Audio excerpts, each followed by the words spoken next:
반갑습니다. 오늘은 알기 쉬운 불교 제 블로그에 올린 글을 가지고 영상을 만들도록 하겠습니다. 세상은 관계며 또 관계로 인해서 어떤 현상이 나타난다. 이것이 우리 사는 세상의 전부다. 여기에는 어떤 행위를 하는 작자는 없다. 모두 어떤 작용, 현상만 있을 뿐이다. 이 사실을 알게 될 때 우리는 많은 고통과 괴로움에서 벗어날 수가 있습니다. 그와 관련된 글인데, 자, 우리는 어떤 고통, 괴로움, 우울, 외로움 이런 것이 있을 때 내가 외롭다, 내가 괴롭다, 내가 슬프다, 내가 화가 난다, 이런 이야기를 합니다. 그로 인해서 괴롭죠. 하지만 이 우리 사는 세상, 이것은 모두 관계, 이것이 부처님의 연기법입니다. 모두 관계에 의해서 어떤 것이 나타나고 어떤 것이 사라지죠. 그 나타나고 사라지는 것, 그것이 현상입니다. 현상. 그러니까 이 세상은 전부 관계로 이루어져 있습니다. 세상은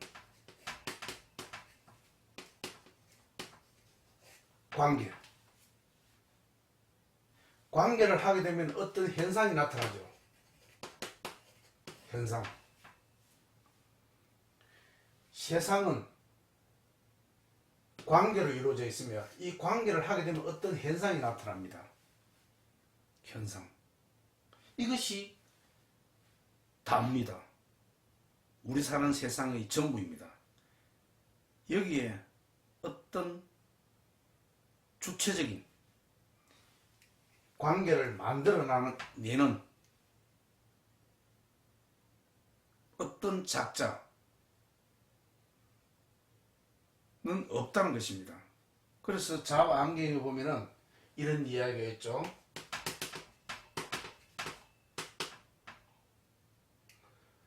업보는 있으나 작자는 없다. 업보는 있다. 그런데 작자는 어떤 행위를 하는 주체, 작자는 없다는 것입니다. 자안경에 나오는 내용입니다. 업보는 있으나. 자, 업이라 하면 무엇을 이야기하죠? 업. 업은 우리 사는 세상, 삶을 이야기합니다. 삶. 즉, 살기 위해서는 무엇이 필요합니까? 생각과 말과 행동이죠.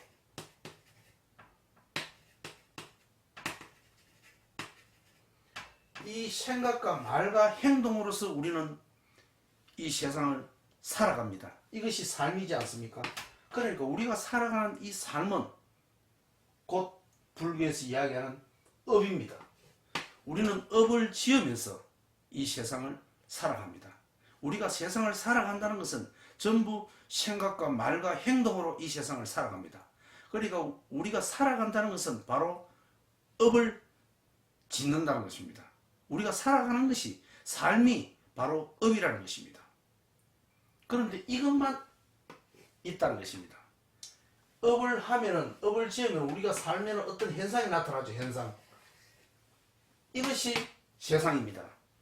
그런데 여기서 작자는 없다. 작자는 없다는 것입니다. 즉, 나라는 어떤 것, 또는 비라는 것, 도둑놈이라는 것, 눈이라는 것, 이것은 없다는 것입니다. 이것은 어떤 작용에 의해서 생겨난 것일 뿐입니다. 그래서 자방에 보면은 업보는 있으나 작자는 없다. 요 내용을 알게 될 때 우리는 많은 고통과 괴로움에서 벗어날 수가 있습니다. 그와 관련된 글입니다. 그러니까 어떤 것도 마찬가지입니다. 자, 과학이 물질의 아주 미세한 부분, 원인을 밝히고 찾고 하죠. 이 우주를 누가 만들었는지, 이 우주의 기원은 무엇인지를 찾고 합니다. 하지만 아무리 과학이 발전하고 하더라도 그 기원을 찾을 수 없다는 것입니다. 그와 관련된 내용, 또 우리의 마음, 불교에서 이야기하는 이 마음의 끝도 무엇인지 찾을 수 없다는 것입니다. 그러니까 결국은 이 세계를 우리가 이루고 있다고 생각하는 그 물질의 끝도 찾을 수가 없고, 또 우리의 마음도 찾을 수가 없는 것입니다. 결국은 이 세계는 관계, 이 마음이 대상을 보는 관계, 또 대상과 대상끼리의 관계, 그로 인해서 어떤 현상이 나타나지 않습니까? 그 현상이 우리가 눈앞에 보는 이 세상이라는 것입니다. 그러니까 그것을 깊이 이해를 하게 되면 괴로움에서 한결 벗어날 수 있습니다. 어떤 일들은 그런 인연에 의해서, 환경에 의해서, 조건에 의해서 생겨났다가 또 그런 환경과 조건, 인연이 바뀌면 사라지는 것입니다.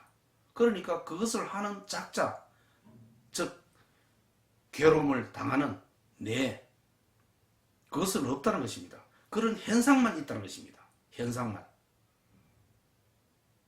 그런 현상만 있을 뿐입니다. 그런 현상은 인연 따라, 조건 따라 왔다가 사라진다는 것입니다. 이 세상 모든 것이 현상만 있습니다. 어떤 관계에 의해서 그런 현상들이 나타납니다. 그 현상은 우리가 바라보면 됩니다. 그 현상은 그와 관련된 글입니다. 자, 우리가 과학은 그런 자연의 법칙을, 우리가 알지 못하는 자연의 법칙을 찾는 것 아닙니까? 자, 세상은 관계며 현상이다. 과학은 무엇입니까? 금강에서 금을 찾는 것처럼 숨겨진 우주의 법칙을 찾는 것이다. 그것이 과학입니다. 우리가 찾지 못해도 금은 어딘가에 있다는 것입니다. 지금까지의 과학은 숨겨진 많은 법칙을 찾았다. 많은 법칙을 찾았습니다. 과학이. 자, 관성의 법칙, 뉴턴의 제1법칙이죠. 움직이고자 하는 물체는 계속 움직이고자 합니다. 멈춰 서 있으려는 물체는 계속 서가 있으려 그럽니다. 그러니까 자동차를 타고 가다가 딱 브레이크를 잡으면 우리 몸이 앞으로 가지 않습니까? 계속 가려고 그럽니다. 자, 이것이 관성의 법칙입니다. 또 중력의 법칙, 또는 가속도의 법칙, 또는 작용과 반작용의 법칙 등, 이것이 이제 고전 물리학입니다. 지금의 현대 물리학이 아닌 뉴턴에 의해서 발명된 이런 법칙들, 물리학의 법칙들, 고전 물리학이 이 현상계의 법칙을 밝히는데 많은 기여를 했습니다. 숨겨진 건강을 캐는데 이 법칙들이 있었는데, 그 법칙을 찾아내는데 고전 물리학이 많은 역할을 했다는 것입니다. 하지만 우리가 이런 법칙들, 제가 방금 말씀드린 그런 관성의 법칙이라든지 중력의 법칙이라든지 가속도의 법칙이라든지 작용과 반작용의 법칙이라든지 이런 법칙들은 우리가 당연하다고 생각했던 이 법칙들이 과연 사실인가? 자, 그것이 많은 위협을 받고 있습니다. 왜? 20세기 양자역학의 대도로 이런 법칙들이 보편적 우주의 법칙이 아니라는 사실이 밝혀지고 있습니다. 보편적 우주의 법칙이 아니다는 것입니다. 우리는 그것이 법칙인 줄 알고 있었는데, 사실은 현대 물리학인 양자역학 이 대도로 인해서 우리가 알고 있는, 기존에 알고 있는 이런 작용과 반작용의 법칙이라든지 관성의 법칙이라든지 가속도의 법칙이라든지 중력의 법칙이라든지 이런 우리가 이미 알고 있는 이런 법칙들이 사실이 아니다는 것이 밝혀지고 있습니다. 자, 이런 법칙들이 과연 저 달나라 우주에 가면은 법칙들이 실제로 적용이 되는가? 원자의 세계, 원자는 아주 작은 세계죠. 미시세계라고 그럽니다. 원자의 세계에서는 가속도의 그런 법칙이 존재하는가? 그렇지가 않다는 것입니다. 가속도의 법칙이 존재하는가? 그렇지 않다는 것입니다. 단지 인간이 일반적으로 경험하는 세계에서만 적용되는 극히 제한된 법칙이라는 것입니다. 우리가 법칙이라 그러면은 항상 어디서든 적용되는 것을 법칙이라 그러지 않습니까? 그런데 우리가 살고 있는 이 물질 세계의 아주 미시한 부분에 파고 들어가서 보니까 즉 원자라든지 전자라든지 아주 가벼운 물질의 이런 법칙들을 적용을 해보니까 적용이 되지 않는다는 것입니다. 적용이 되지 않는다는 것입니다. 단지 기존에 우리가 알고 있는 이런 법칙들은 뭐냐? 단지 인간이 일반적으로 경험하는 세계에서만 적용되는 극히 제한된 법칙들이다. 우리는 모든 이 물질 세계에 우주의 법칙에 적용된다고 알고 있었지만 사실은 우리가 알고 있는 제한된 것에서만 적용이 되는 법칙이라는 것입니다. 자, 전자 등 미시 세계를 다루는 양자역학에서는 위의 법칙이 적용이 되지 않는다는 것입니다. 그렇다면 이것은 보편적 우주의 법칙이 되지 못한다는 것입니다. 그렇죠. 보편적이라고 하는 말은 어디서든 언제든 적용이 되는 것을 말하지 않습니까? 그런데 아니라는 것입니다. 뿐만 아니라 물질의 기원을 찾는 노력도 마찬가지다. 물질의 기원을 찾기 위해서 우리가 찾은 것이 무엇입니까? 원자죠. 더 이상 쪼갤 수 없다. 자, 물질의 최소 단위는 더 이상 쪼갤 수 없는 원자로 우리가 알고 있습니다. 하지만 과학의 발전으로 원자를 더 작게 쪼개보니 원자 핵과 전자로 구성되어 있고 이 원자 핵은 다시 양성자와 중성자란 소립자로 구성되어 있다는 것을 알게 되었습니다. 이것을 뭐라고 그러냐? 쿼크라고 그럽니다. 쿼크. 입자들. 이 쿼크란 입자를 다시 쪼개 이 입자의 기원을 살펴본다면 어떻게 될까?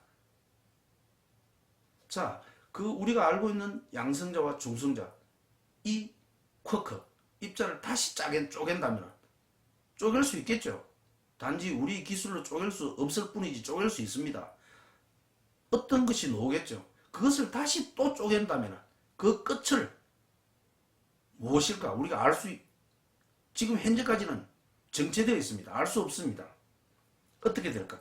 결국 과학이 아무리 발전해도 영원한 입자의 끝을 알 수가 없다는 것입니다. 영원한 입자의 끝을. 그 물질을 쪼개고 아무리 쪼개더라도 결국은 쪼갤 수 있기 때문에 우리가 과학의 발전으로 지금 현재는 쪼갤 수 없지만 발전된 대로 쪼갤 수 있겠죠.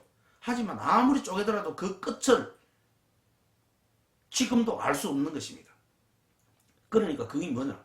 이 물질의 기원을 찾을 수가 없다는 것입니다. 또 우주의 생성, 이 우주가 어떻게 생겨났느냐? 우주의 생성 이론인 빅뱅 이론이 있죠. 빅뱅 이론. 이것도 마찬가지라는 것입니다. 과연 그것으로, 즉 빅뱅 이론으로 우주가 탄생하였는가?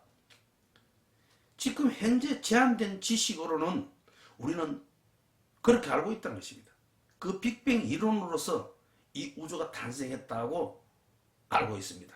하지만 그것이 사실인가? 자, 그렇다면 우주 생성의 기원인 우주의 생성은 진공상태, 거기서 작은 미시한 흔들림에 의해서 어떤 힘에 의해서 폭발이 되고 그것이 대폭발로 이루어져서 이 우주가 생겼다고 빅뱅 이론에서 이야기를 하고 있습니다. 자, 그런데 우주 생성의 기원인 진공의 상태와 미세한 흔들림은 어떤 힘에 의해서 어디서 생겨났는가, 그것은 또 어디서 생겨났는가 이 말입니다. 이 또한 인간은 모른다는 것입니다. 그 물질의 가장 쪼개고 최소 단위도 우리 인간은 알 수 없고, 우주가 어떻게 생겼는지 그 기원을 지금 빅뱅 이론이라고 이야기를 하고 있지만, 사실은 제한된 지식으로 그것이 맞는 것 같다, 맞다고 하지만 사실은 맞는지 아닌지 우리 인간으로서는 알 수 없다는 것입니다. 자, 물질의 기원도 알 수 없고 우주의 생성 원인도 인간은 알 수가 없다는 것입니다. 모른다는 것입니다. 자, 그러니까 기독교에서는 어떻게 이야기하느냐, 이 우주를 누가 만들었느냐, 창조주가 만들었다 그럽니다. 기독교에서는 창조주가 우주를 창조했다고 합니다. 그럼 창조주가 무엇입니까? 창조주는 말 그대로 만든 사람을 말합니다. 누가 만들었는가? 이 우주는, 이 세계는 누가 만들었는가? 그러니까 기독교에서는 창조주가 만들었다. 자, 창조주가 무엇입니까? 만드는 사람을 말합니다. 그러니까 누가 만들었느냐가 물어보면은 만드는 사람이 만들었다는 뜻입니다. 이처럼 이런 우문현답, 허무맹랑한 우문현답이라는 뜻입니다. 자, 그것이 하느님인지 알라신인지 그렇게 우리가 이름을 붙일 뿐입니다. 그 사람이 하느님이 만들었다, 알라신이 만들었다, 창조주가 만들었다,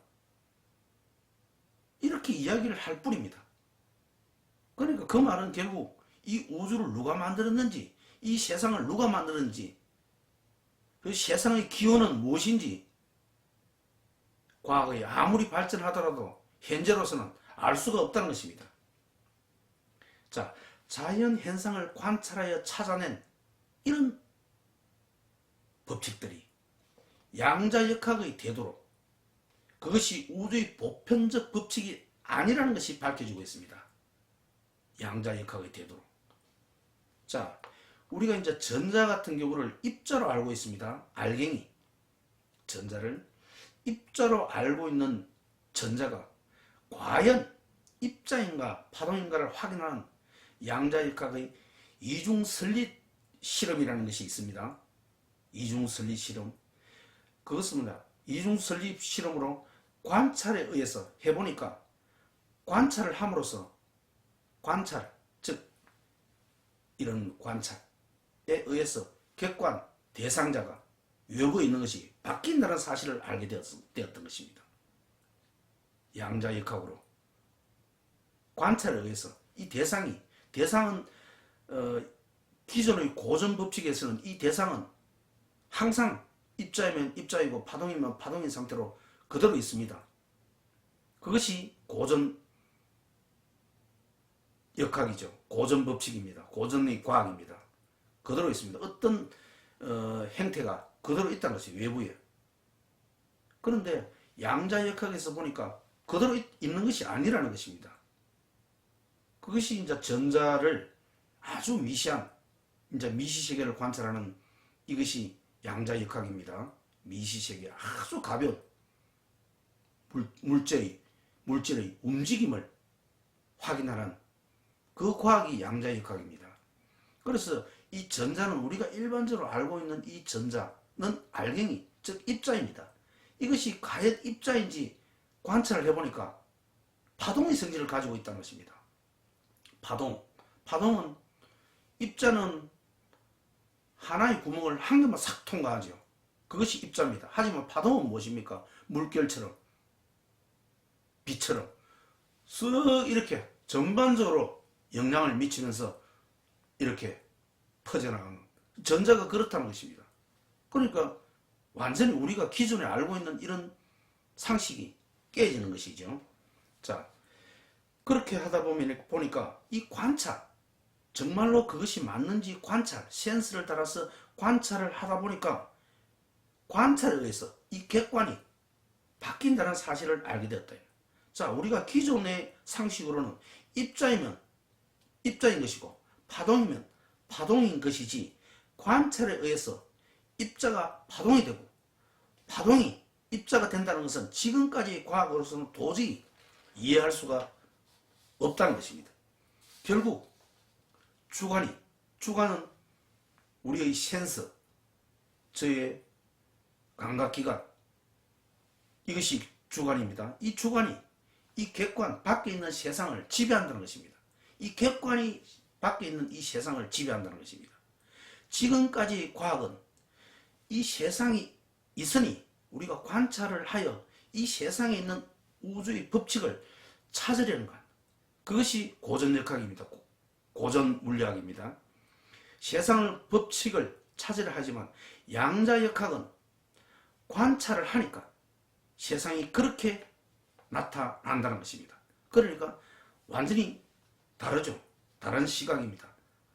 기존의 거시세계, 우리가 알고 있는 이런 세계, 이것을 볼 때는 아까 이야기한 그런 법칙들, 관성의 법칙, 가속도의 법칙, 작용 반작용의 법칙들이 적용이 된다는 것입니다. 하지만 아주 작은 미시세계에 들어간 그 양자역학에서 보니까 그런 기존에 알고 있는 우리가 알고 있는 이런 과학의 법칙들이 적용이 되지 않는다는 것입니다. 미시세계에서는 적용이 되지 않는다는 것입니다. 그러니까 기존에 있는 이런 입자는, 우리가 이런 입자는 입자고 파동은 파동이지 않습니까? 그런데 아주 작은 미시세계에 들어가니까 입자이면서 파동이고 파동이면서 입자라는 것입니다. 정해지지 않는다는 것입니다. 그것이 뭐냐? 불확정성입니다. 확정되지 않았다는 것입니다. 그런데 기존의 우리의 생각은 확정되어 있죠. 우리를 둘러싼 외부 세계 전부 확정되어 있습니다. 그것의 법칙을 찾아내는 것 아닙니까? 과학이. 그런데 아주 작은 미시세계에 들어가 보니까 법칙을 찾을 수 없다는 것입니다. 혼재되어 있다는 것입니다. 불확실하다는 것입니다. 그것이 진실이라는 것입니다. 자, 우리가 물질을, 그 성분이 무엇인지를 아무리 끝까지 찾아가 보더라도 성질을 쪼갤 수 없죠.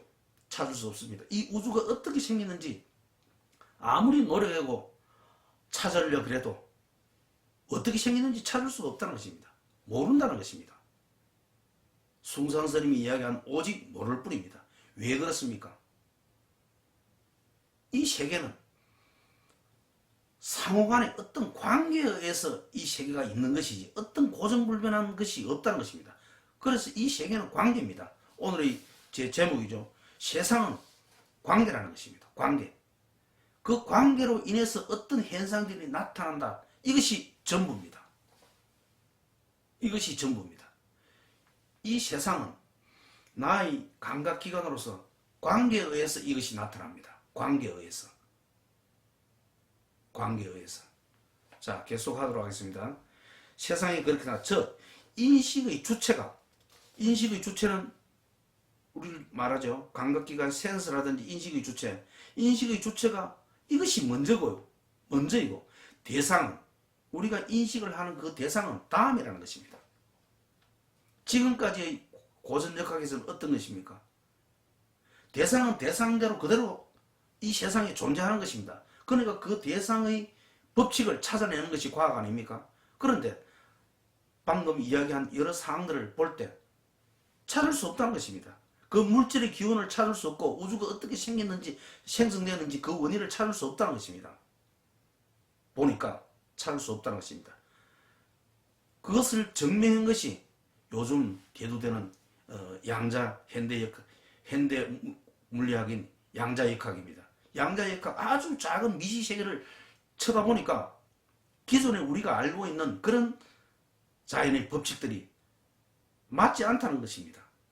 자, 그렇게 보니까 인식의 주체가 먼저이고 대상은 그 다음이라는 것입니다. 대상은. 당신이 보지 않는 세상은, 그런 측면에서 당신이 보지 않는 세상은 존재하지 않는다는 것입니다. 당신이 볼 때, 그때 세상이 있는 것이지 당신이 보지 않는 세상은 없다는 것입니다. 자, 당신의 감각기관으로 본다. 또 귀로 듣는다. 냄새를 맡는다. 그럼으로써 비로소 세상은 그렇게 존재하는 것입니다. 우리가 보는 대로 그렇게 존재한다는 것입니다. 자, 마음이 세상을 만든다는 불교의 내심 외경. 내심 외경. 자, 내심 외경.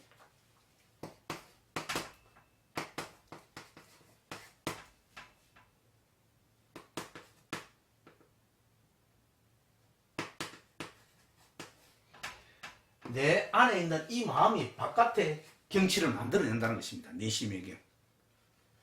자, 그것이 불교의 내심 외경 사상과 양자역학에 보면 관찰자 효과라고 있습니다. 관찰자 효과.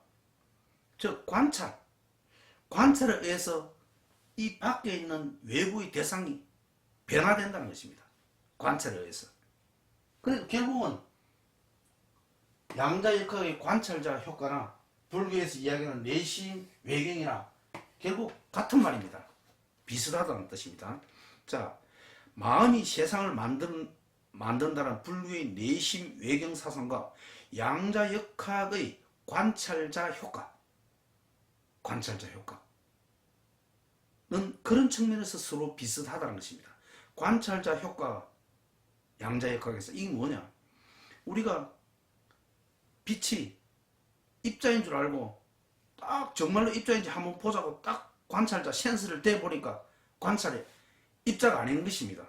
하나의 구멍을 통과하는 것이 아니고 여러 구멍을 통과한다는 것입니다. 하나의 알갱이가. 그러니까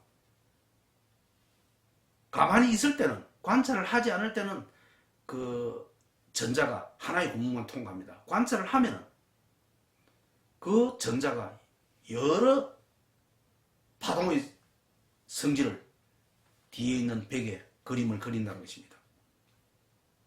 그것이 양자역학의 관찰자 효과입니다. 그런 측면에서 불교에서 이야기하는 그런 내심 외경과 양자역학의 관찰자 효과는 서로 비슷하다는 것입니다. 과학이 아무리 발전하여도 우주의 기원을 밝힐 수 없고 물질의 근원을 찾을 수가 없습니다. 오직 모를 뿐입니다. 모른다는 것입니다. 그러면 남는 것이 무엇이냐? 남는 것이 무엇이냐?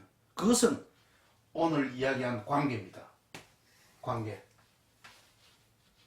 저기 부처님께서 이야기한 연기법 아닙니까? 이것이 있음으로 저것이 있고 저것이 사라지면 이것도 사라진다는 것입니다. 관계. 관계에 의해서 어떤 현상이 나타나죠. 그것이 이 세상의 모두입니다. 이 세상의 모두입니다. 관계에 의해서 어떤 현상이 나타나고 관계에 의해서 어떤 현상이 사라진다는 것입니다. 그러니까 이 세상은 전부 관계고 또 관계로 인해서 어떤 현상이 나타납니다. 그러니까 거기에 집착할 것은 없죠. 자, 오직 모를 뿐이다. 불교의 연기적 사고로 볼 때 우주는 관계에 의해 저절로 생겨났다. 그러니까 불교에서는 이 우주를 누가 만들었느냐? 기독교에서는 창조주 하느님이 만들었다 그러지만 불교에서는 이 우주를 누가 만들었다고? 저절로 생겨났다. 이렇게 봅니다. 불교에서는 이 우주를 누가 만들었냐가 아니고 저절로 생겨났다. 우리가 알지 못하는 관계에 의해서 상호간에 영향을 미치는 주고받는 관계에 의해서 이 우주가 저절로 생겨났다는 것입니다. 기독교는 하나님이 만들었다 그러죠. 알라신이 만들었다 그러죠. 불교는 관계에 의해서 어떤 알 수 없는 그런 어떤 상호간의 영향을 주고받는 관계에 의해서 이 우주가 저절로 생겨났다는 것입니다. 그런 현상이 나타났다는 것입니다. 자, 불교의 연기적 사고로 볼 때, 그것이 연기적 사고로 볼 때 우주는 관계에 의해 저절로 생겨났다. 자, 기신론에 의하면 기신론, 이것을 대성기신론이라고 그럽니다. 기신론에 보면은 기신론은 뭐냐면 일심사상입니다. 일심사상, 기신론의 가장 중요한 핵심이 일심사상입니다. 이 세계 너와 나는 다르지 않다는 것입니다. 당신의 행복과 불행이 곧 나의 행복과 불행이다. 이 우주는 전체로 하나다. 분별이 없던 그 마음. 그러니까 자비심이 생기죠. 자비심이 생깁니다. 여기에 대한 논서입니다. 중량론은 원효 스님의 대선 귀신 논소가 상당히 유명하죠. 유명합니다. 자, 여기 보면 어떤 내용이 있냐면 상계 허위 유심 소작이라. 상계 허위, 상계, 삼천 대천 세계, 이것이 모두 허위라는 것입니다. 허위 유심 소작, 일체 모든 것은 내 마음이 만든다. 자, 상계는 모두 허위니 나의 마음이 만든 것이다. 이것이 내심외경 또는 양자역학에서 이야기하는 관찰자 효과입니다. 하지만 나의 마음이 일체 세계 모든 것을 만든다 하지만 마음 또한 형상이 없어서 시방으로 찾아도 끝내 마음을 찾을 수가 없습니다. 자, 이 마음의 끝도 찾을 수가 없고 물질의 기원을 아무리 찾으려고 노력해도 그 기원을 찾을 수가 없습니다. 자, 다시 한번 말씀드립니다. 마음을 끝을 찾으려 해도 마음의 끝을 찾을 수가 없고 물질의 근원을 찾으려고 아무리 노력해도 물질의 근원을 찾을 수가 없습니다. 결국 모든 것은 연기적 관계입니다. 관계로 인해서 어떤 현상이 드러날 뿐입니다. 이것이 전부입니다. 자, 나의 마음이 만든 것이라고 한다. 하지만 마음 또한 형상이 없어서 시방으로 찾아도 끝내 마음을 찾을 수가 없다. 물질의 근원을 찾을 수 없듯이 마음의 근원도 찾을 수가 없다. 그러므로 물질도 마음도 찾거나 구하지 않아야 한다. 찾을 수 없습니다. 끝을 알 수가 없습니다. 물질의 끝을 알 수가 없습니다. 쿼크라는 너무나 지금까지 밝혀진 작은 그 쿼크 물질도 우리가 과학의 힘으로 쪼갤 수 없을 뿐이지 쪼갠다면 또 어떤 것이 나올 것입니다. 우주의 기원도 알 수가 없습니다. 마음의 끝을 찾으려고 해도 이 마음도 찾을 수가 없습니다.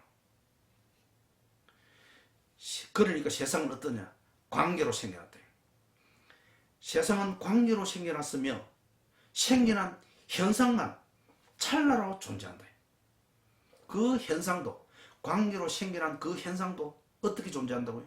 찰나로 존재할 뿐입니다. 이것이 불교에서 이야기하는 공사상이고 무아입니다. 어떤 고정불변한 실체가 없다는 것입니다. 공이고 무아라는 것입니다. 자, 지금 제가 이제 글을 쓰고 있는데 제가 지금 글을 쓰고 있는 나란 놈은 없다는 것입니다. 제가 지금 이거를 어제 적은 글인데 지금 글을 쓰고 있는 나란 놈은 없다는 것입니다. 단지 뭐만 있느냐? 컴퓨터에서 자판을 두드리는 그런 행위, 작용이 있을 뿐이라는 것입니다. 당신의 삶이 무엇입니까? 생각과 말과 행동의 업이라는 것입니다. 그렇죠. 그 업은 어떻습니까? 공하다는 것입니다. 공하다는 것입니다. 단지 그 찰나에 있고 찰나에 멸하는 것입니다. 그러니까 그것이 뭐냐? 연기입니다. 부처님의 가장 위대한 발견은 연기입니다. 자, 우리의 삶은 이것이 업입니다. 불교에서 이야기하는 업입니다. 삶이 업이고 이 업은 공하죠. 실체가 없습니다. 찰나생멸하기 때문에 이것은 근원이 어디 있습니까? 연기의 도리입니다. 자, 연기가 바로 관계입니다. 연기는 인드라망의 관계고 관계로 인한 현상이 눈앞에 있을 뿐입니다. 그러니까 오늘의 주제가 바로 관계와 현상입니다. 일체 모든 것은 없습니다. 관계와 현상입니다. 관계와 현상. 자, 그러니까 이런 이야기가 있죠. 자바안개에 보면 업보는 있으나 작자는 없다. 제가 이야기한 이 내용입니다. 업보는 있으나 업보는 어떤 업이라고 하는 것이 생각과 말과 행동으로서 어떤 관계에 의해서 하는 그 작용, 행위, 이것만 있지 그 행위는 없다는 것입니다. 현자는 없습니다. 자바안개는 불교경전의 내용이 그렇습니다. 자, 물질의 근원도 마음의 근원도 찾을 수가 없습니다. 물질의 근원도 찾을 수가 없고 이 마음의 근원도 찾을 수가 없습니다. 그러므로 우리는 어떻게 해야 됩니까? 찰나의 순간에 최선의 삶을 살아야 한다. 이것만이 진실입니다. 지금 오늘 바로 지금 이 순간에 최선의 삶을 사는 것, 이것이 진실입니다. 눈앞의 세상은 관계로 드러나는 현상일 뿐입니다. 눈앞에 펼쳐진 이 세상은 관계로 드러난 현상입니다. 현상. 나란 놈도 없고 도둑놈도 없고 비도 없고 구름도 없습니다. 없습니다. 어떤 것이 흘러가고 어떤 것이 내려오고 어떤 것이 떠다니는 그런 작용, 행위들이 있을 뿐입니다. 구름이 떠다니는 것이 아니고 어떤 것이 떠다니는 그런 작용이 있을 뿐이고 어떤 것이 내려오는 그런 일이 작용이 있을 뿐이고 어떤 것이 흘러가는 그런 작용이 있을 뿐입니다. 그것이 업보는 있으나 작자는 없다는 내용입니다. 불교에서 아주 중요한 내용입니다. 이 내용을 알게 되면 우리가 일상생활에서 겪는 그런 고통과 괴로움이 한결 줄어듭니다. 왜? 작자는 없기 때문에, 내라는 것은 없기 때문에 그러한 현상들만 있을 뿐입니다. 현상은 어떻게 나타납니까? 현상은 인연과 조건과 환경, 인연에 의해서 그런 현상이, 슬픔이라는 현상이, 우울이라는 현상이, 외로움이라는 현상이, 화라는 현상이 잠시 잠깐 구름처럼 바람처럼 왔다가 사라지는 것, 그것이 이 세상입니다. 자, 눈앞의 세상은 관계로 드러난 현상일 뿐입니다. 나란 놈도 없고 도둑놈도 없고 비도 없고 구름도 없다. 그런 현상이 내 눈앞에 일어나고 있을 뿐이라는 것입니다. 자, 관계로 일어난 현상만 찰나로 있을 뿐이다. 그런 현상은 찰나로 있습니다. 일체의 고통은 이런 찰나의 현상을 딱 이 찰나를 잡으려 하는데 일체의 고통이 거기에 있다는 것입니다. 찰나의 그 현상을 딱 잡으려 하는데 일체의 고통이 거기에 있다는 것입니다. 찰나의 현상은 잡을 수가 없다는 것입니다. 어떤 조건과 환경, 인연에 의해서 어떤 업보가 생겨나는 것은 인연 따라 찰나에 생멸하기 때문에 그것을 잡을 수 없다는 것입니다. 그것을 잡으려는 그 집착이 모든 고통의 원인입니다. 찰나의 현상을 즉 관계로 생겨난 찰나의 현상을 있는 그대로 보아라. 이것이 오늘 강의의 마지막 내용입니다. 마지막 내용입니다. 그러니까 우리는 모두 관계 속에서 있습니다. 세상을 아름답게 꾸미기 위해서는 내가 관계, 좋은 말을 하고 인사를 하고 그렇게 함으로써 이 세상을 내가 아름답게 만들 수 있고 그렇습니다. 그러면 좋은 관계가 내 눈앞에 나타나겠죠. 좋은 관계가 내 눈앞에 나타납니다. 자, 그러니까 어떤 물질도 이 우주의 생성도 그 기원은 찾을 수가 없습니다. 결코 찾을 수 없습니다. 과학이 아무리 발전하고 하더라도 찾을 수 없습니다. 이것은 저절로, 관계에서 저절로 생겨났다는 것입니다. 생겨나니까 그 현상을 우리는 보고 있는 것입니다. 또 삶이 업이라 그랬죠. 삶이, 우리 살아가는 이 삶이 업입니다. 이건 모두 관계에 의해서 그런 현상들이 드러날 뿐입니다. 그것이 답니다.